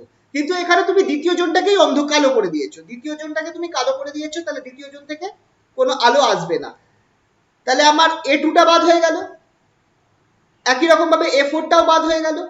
তাহলে এই অবস্থায় আমার কি হতো, এই অবস্থায় আমার রেজাল্টেন্ট হতো r ইকুয়ালস টু a1/2। এখন আমার কি হবে, এখন আমার কি হবে, আমার যেটা আছে সেটাই হবে, কারণ কমছে না তো। আগে আমার কি হয়ে যাচ্ছিল, যেহেতু আমার দেখো এই জায়গাটা মজার জিনিস, প্রথমে যখন তোমার সব জোন থেকে আলো এসে পি পয়েন্টে পৌঁছতো, তখন কিন্তু আমার এই যে অপোজিট ফেজ থেকে আলো যেগুলো আসছে, অপোজিট ফেজে থাকা যে বিস্তারগুলো রয়েছে, অ্যাম্পলিটিউড গুলো রয়েছে, যারা মানে অপোজিট দশায় রয়েছে, তাদের জন্য আমার রেজাল্টেন্ট অ্যাম্পলিটিউড পি পয়েন্টে কি হচ্ছিল, আর a1/2 হচ্ছিল, আর ইকুয়ালস টু a1/2 হচ্ছিল, ঠিক কিনা? কিন্তু যেমনি তুমি অল্টারনেট জোনগুলোকে, অড নাম্বার জোনগুলোকে বা ইভেন নাম্বার জোনগুলোকে অন্ধকার করে দাও, তখন তোমার কিন্তু রেজাল্টেন্টটার মধ্যে থেকে যতগুলো নেগেটিভ ভ্যালু আছে তারা বাদ পড়ে যাচ্ছে। এই জায়গাটা বুঝতে পারছো কিনা বলো একটুখানি, এই জায়গাটা কি বুঝতে পারছো?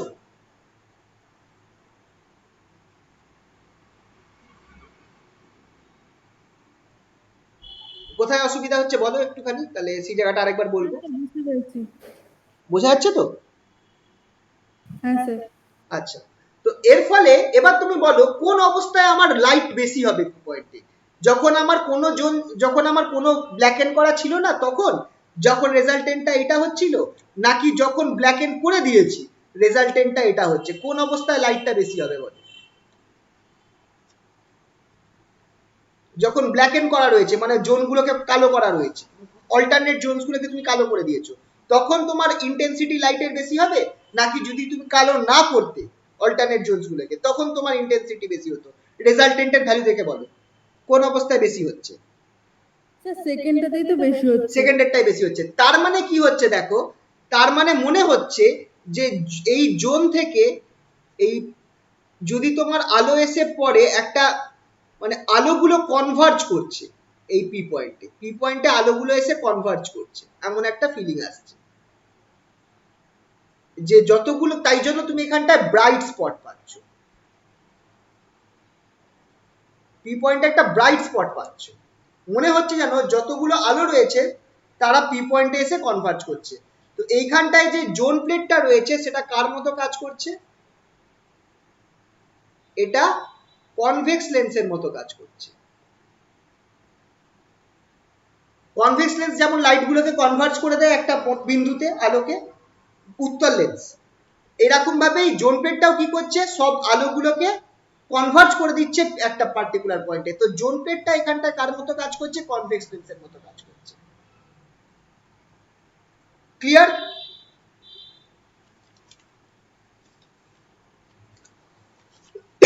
আচ্ছা, এটার ক্যালকুলেশন, এর calculation of zone plate, formula for zone প্লেটটা দেখো।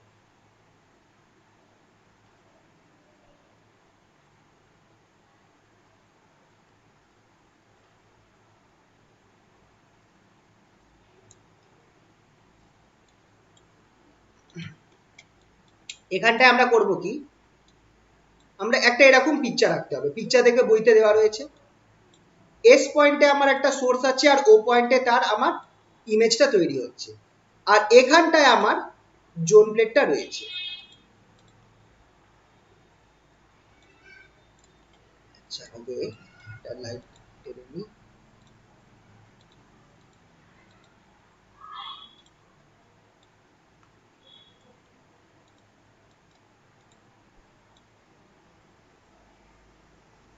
আচ্ছা, এইখান থেকে আমি এইটা হচ্ছে আমার জোন প্লেটের অর্ধেকটা, এইটা হচ্ছে আমার জোন প্লেটের অর্ধেকটা। এখানটায় আমি কি করছি, এই সেকেন্ড জোন কে অন্ধকার করে দিলাম, এই সেকেন্ড জোন থেকে অন্ধকার করে দিলাম, থার্ড সেকেন্ডের মানে ফার্স্ট জোনটা রয়েছে সেকেন্ড জোনটাকে অন্ধকার করলাম, থার্ডটা রয়েছে ফোর্থটাকে অন্ধকার করে দিলাম। এরম করতে করতে আমি প্রত্যেক জোনসগুলোকে অন্ধকার, ফিফথ রয়েছে সিক্সটাকে আমি অন্ধকার করি, সিক্স জোনটাকে আমি অন্ধকার করে দিলাম, এরকম আমি অল্টারনেট জোনগুলোকে আমি কি করেছি, অন্ধকার করে দিয়েছি। এর ফলে এবার দেখো যে লাইটগুলো আমার যাচ্ছে সেইগুলো কিরকম যাবে। এইটা হচ্ছে ফার্স্ট জোন থেকে যে লাইটটা যাচ্ছে, ফার্স্ট জোন থেকে যে লাইটটা যাচ্ছে সেটা হচ্ছে এইটা, এই পয়েন্টে ধাক্কা খেয়ে এই পয়েন্টে আসবে।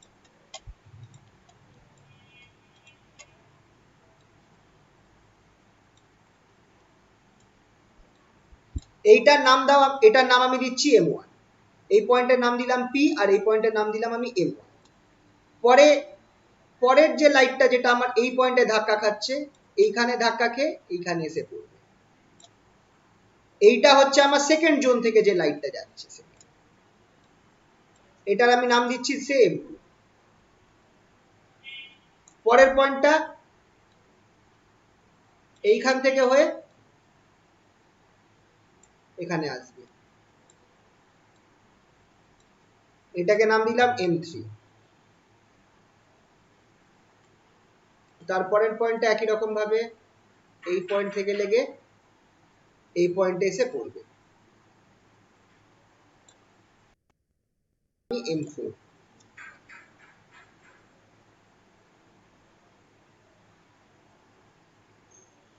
এই পয়েন্টটা হচ্ছে M4। আর একদম লাস্টেরটা আমি একটা ধরছি, অনেক উপরে একদম আঁকছি, এই পয়েন্ট থেকে যে আলোটা একদম এসে পড়বে এইখানটা আমি ধরে নিচ্ছি mth জোনটা রয়েছে, মাঝখানের গুলো আর রাখলাম না, এই পয়েন্টে আমি ধরে নিচ্ছি যে আমার mth জোনটা রয়েছে mm, ঠিক আছে, এটা আমি ধরে নিচ্ছি। তাহলে আমার ফর্মুলাটা কি হতে হবে, আমার জোন প্লেটের নিয়ম অনুযায়ী ফর্মুলাটা এরকম হবে যে s, দেখো দেখে রাখো, s m1, s থেকে m1 এ গেলাম plus m1o minus minus sp plus po, এই জিনিসটা আমার হতে হবে lambda by two.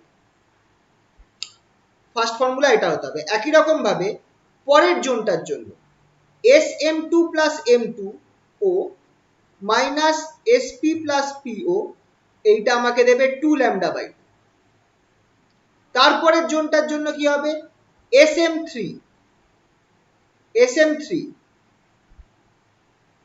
Plus m3o minus sp plus po, এটা আমার হবে 3 ল্যামডা বাই টু। এরকম ভাবে চলতে থাকবে, এরকম ভাবে চলতে থাকবে। লাস্টটা কি হবে, smm plus mmo minus sp plus po, এইটা আমাকে দেবে হচ্ছে m ল্যামডা বাই টু। এরকম ভাবে এইটাই হচ্ছে জোন প্লেটের ফর্মুলা, মানে প্রত্যেক দুটো m1 থেকে যে আলোটা ওতে যাচ্ছে আর m2 থেকে যে আলোটা ওতে যাচ্ছে, এই এদের দুজনের মধ্যে ল্যামডা বাই টু পার্থক্য রয়েছে, তো সেটাকে এইভাবে দেখানো হয়েছে s1 থেকে m1, s থেকে m1 আর m1 থেকে o, সেটাকে তুমি যদি s থেকে sp আর এ থেকে আর po এই ডিসটেন্স থেকে মাইনাস করো, তুমি ল্যামডা বাই টু ডিফারেন্স পাবে, পাথ ডিফারেন্স। একই রকম ভাবে তুমি যদি sm2 আর m2o সেটার সাথে তুমি যদি sp আর po এই নিচের লাইনটা মাইনাস করো, তাহলে তুমি 2 ল্যামডা বাই টু পরিমাণ পাথ ডিফারেন্স পাবে। এই ফর্মুলা গুলোকে খেয়াল রাখতে হবে, ঠিক আছে। এখানটায় আমি করতে পারি কি, এই ডিসটেন্স গুলোকে আমি নাম দিয়ে দিচ্ছি u, s থেকে p এর ডিসটেন্স হচ্ছে u আর p থেকে o এর ডিসটেন্স হচ্ছে v, ঠিক আছে। এটা হচ্ছে আমার জোন প্লেট, এটা হচ্ছে half of zone plate, half side of zone plate. Zone প্লেটের অর্ধেকটা, বাকি অর্ধেকটা নিচে আছে, খেয়াল রাখবে। এটা হচ্ছে জোন প্লেটের অর্ধেকটা, উপরের অংশটা নিচে, বাকিটা নিচে আছে, সেটা দেখানো হয়নি। এসটা হচ্ছে আমার একটা অবজেক্ট, অবজেক্ট, এসটা হচ্ছে আমার একটা অবজেক্ট আর ওটা হচ্ছে একটা ইমেজ, অবজেক্টটার ইমেজ, ঠিক আছে। এস হচ্ছে একটা অবজেক্ট আর ও হচ্ছে একটা ইমেজ, ঠিক আছে। তো তো এই জিনিসটা খেয়াল রাখবে। তাহলে এই যে ফর্মুলা গুলো লিখলাম, তুমি একটা জিনিস খেয়াল করে দেখো, পিএমটা কি হচ্ছে,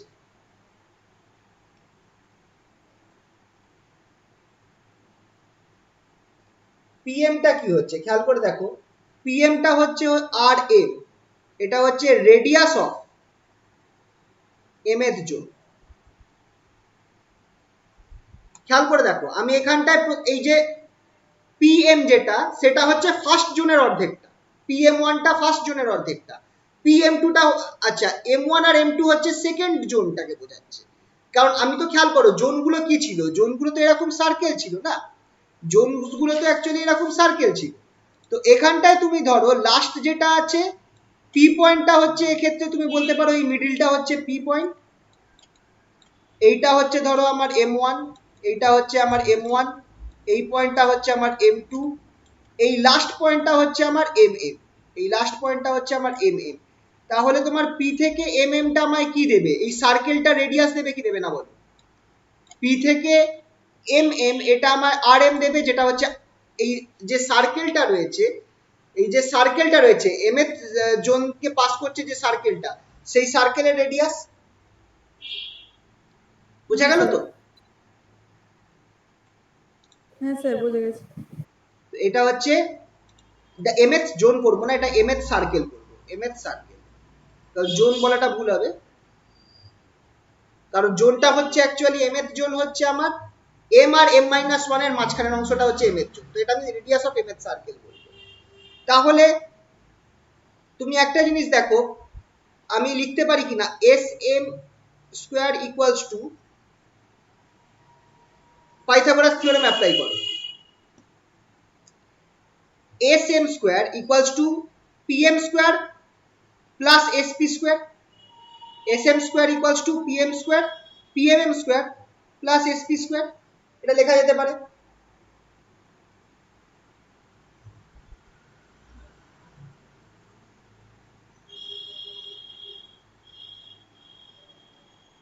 SM স্কয়ার PMM স্কয়ারটা কি হবে, PMM স্কয়ারটা আমি পেয়েছি RM স্কয়ার, SP স্কয়ারটা কি আছে, U স্কয়ার আছে।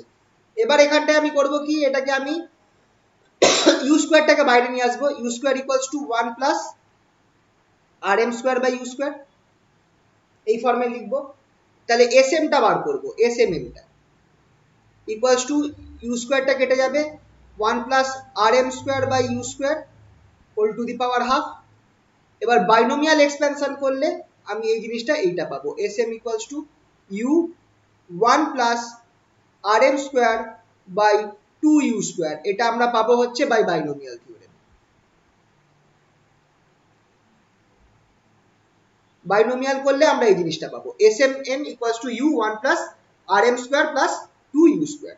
ঠিক আছে, এই জিনিসটা পেলাম। সিমিলারলি আমরা দেখাতে পারবো কি, OMM ইকুয়ালস টু, OMM কোনটা, ছবিতে যদি চলে যাই, এই যে ও, এই লাইনটা OMM টা কি বেরোচ্ছে, একই রকম ভাবে সেম ইকুয়েশন হবে, শুধু ইউ এর জায়গায় ভি বসিয়ে দাও, v 1 plus RM square by 2V square, just v বসিয়ে দাও। ঠিক আছে, এবার তুমি লাস্ট ইকুয়েশনটা যেটা আছে, এই যে এই ইকুয়েশনটা অ্যাপ্লাই করো, এই ইকুয়েশনটা অ্যাপ্লাই করো। কি ছিল, দেয়ারফর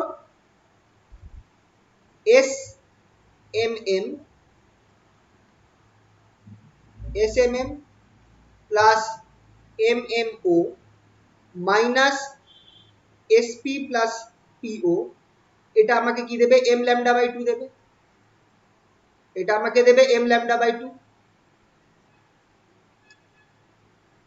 এবার দেখো SMM টা আমি কি পেয়েছি, SMM টা আমি পেয়েছি হচ্ছে U into 1 plus RM square by 2U plus V 1 plus RM square by 2U square হবে, sorry 2V square minus U plus V, SP টা হচ্ছে U আর PO হচ্ছে V equals to m lambda by 2।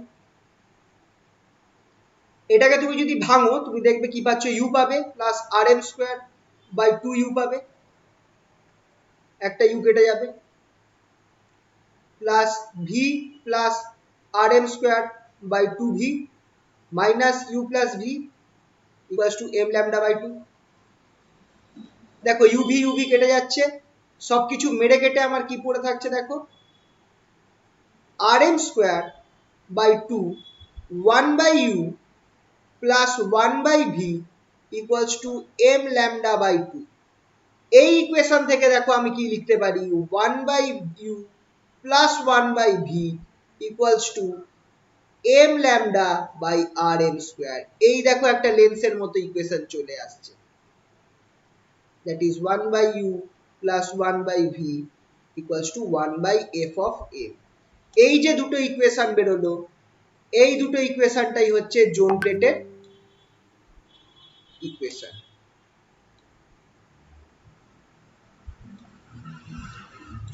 এই যে দুটো equation বেরোলো এটাই হচ্ছে equation of zone plate.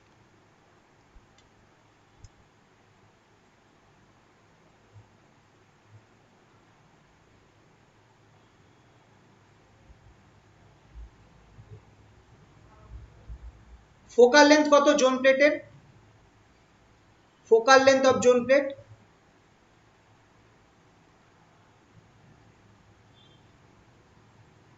Focal length of zone plate হচ্ছে FM equals to m lambda by, sorry উল্টো হবে, ফোকাল লেন্থটা আমার হয়ে যাচ্ছে RM square by m lambda, আর RM square by m lambda.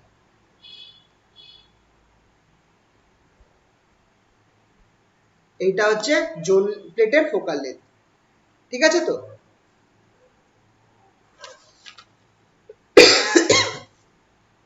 তো এই প্রশ্নটা আসে, তোমাদের এটা বার করতে দেয়, জোন প্লেটের ইকুয়েশন বার করতে দেয়, তো এই ক্যালকুলেশন করে বার করতে হবে। এখানটায় দেওয়া রয়েছে, এই যে ক্যালকুলেশনটা দেওয়া রয়েছে, কোথায় গেল, এই যে এইখানটা, এই যে এইটা দেওয়া রয়েছে, এখান থেকে তোমরা বার করতে পারবে। এই যে ছবিটা ডায়াগ্রামটা এঁকে এখানেও দেখতে পারো, এই যে ক্যালকুলেশনটা করে এই যে বার করেছে ফর্মুলা। ঠিক আছে, তাহলে সব কোশ্চেন হয়ে গেল। লাস্ট কোশ্চেন যেটা আছে, এই কোশ্চেনটা দেখো, খুবই important question. What are the difference between zone plate and convex lens? Zone plate আর কনভেক্স লেন্সের মধ্যে ডিফারেন্স, কারণ এখানে আমরা দেখলাম যে জোন প্লেটটা কার মতো কাজ করছে, কনভেক্স লেন্সের মতো কাজ করছে, তাহলে ডিফারেন্সটা কি সেটা আমাকে দেখতে হবে। ডিফারেন্সটা এইখানটায় লেখা রয়েছে, এই যে difference between zone plate and convex lens, এখানেও রয়েছে, তোমরা দেখতে পারো। কোথায় গেল, এই যে মন্ডল ফলক আর লেন্সের তুলনা। ঠিক আছে, যদি আসে প্রশ্নটা, এখান থেকে যা পয়েন্টস আছে লিখে নেবে। ফার্স্ট পয়েন্ট হচ্ছে, আমি মুখে মুখে বলে দিচ্ছি, কনভেক্স লেন্সে তুমি সবসময় একটা কোনো বস্তুর একটাই ইমেজ পাবে, কিন্তু জোন প্লেটের জন্য তুমি একাধিক ইমেজ পেতে পারো, একাধিক প্রতিবিম্ব তৈরি হবে। ঠিক আছে, জোন প্লেট অনেকগুলো ইমেজ তৈরি করছে, কারণ জোন প্লেটের অনেকগুলো ফোকাল লেন্থ হয়। এই দেখো, অনেকগুলো focal length, f1 f2 f3, অনেকগুলো ফোকাল লেন্থ হয় জোন প্লেটে। কিন্তু স্যার ইংলিশে লিখতে হবে তো? ইংলিশে আছে তো, এই তো, এই তো এখানে হ্যাঁ স্যার। দেওয়া আছে। বাংলাও লিখতে পারে? হ্যাঁ, বাংলা লেখা যায়, যারা যারা জেনারেলে আছে তারা বাংলায় ইয়ে করতে পারে।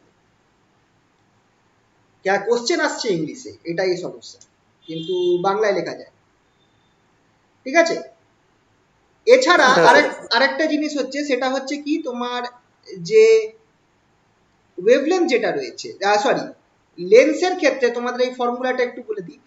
আচ্ছা, প্রথম কথা তো জোন প্লেট তোমার কি একাধিক ইমেজ তৈরি করতে পারে, কারণ জোন প্লেটের অনেকগুলো ফোকাল লেন্থ হয়, কিন্তু লেন্সের একটাই ফোকাল লেন্থ হবে, তাই লেন্স একটাই ইমেজ তৈরি করতে পারবে।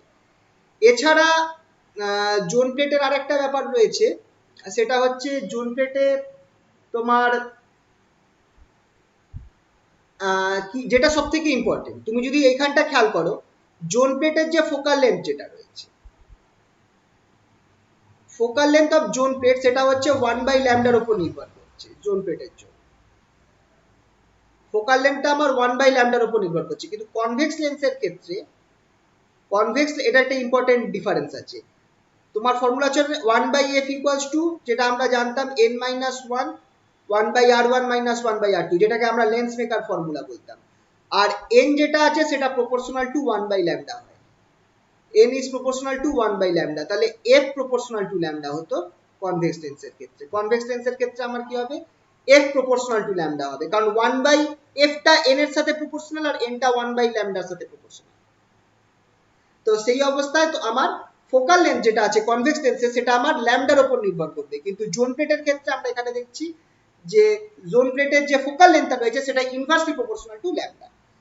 এছাড়া আরো কিছু কিছু আছে, যেমন ধরো জোন প্লেটটা পাতলা, আর কি বলবো, লেন্সের থিকনেস আছে, মাঝখানটা থিকনেস বেশি, ওপরের দিকটা থিকনেস কম, এইসব টুকটাক আছে। মেন এই দুটো, যে জোন প্লেট অনেকগুলো ইমেজ তৈরি করছে, কারণ তার অনেকগুলো ফোকাল লেন্থ হবে, আর কনভেক্স লেন্সের কি আছে, কনভেক্স লেন্সের একটাই ফোকাল লেন্থ হয়। আর কি, জোন প্লেটের ক্ষেত্রে আমরা যে ফোকাল লেন্থটা সেটা ল্যামডার সাথে ইনভার্সলি প্রপোর্শনাল, আর কনভেক্স লেন্সের ক্ষেত্রে আমার ফোকাল লেন্থটা ডাইরেক্টলি প্রপোর্শনাল। ঠিক আছে, তাহলে এইটা গেল আমাদের হাফ পিরিয়ড জোনস এর পার্টটা, ফ্রেনেলের হাফ পিরিয়ড জোনস এর পার্টটা গেল। ঠিক আছে, আজকে তাহলে এই অবধি থাকুক, সোমবার দিন নেক্সট ক্লাস করাবো।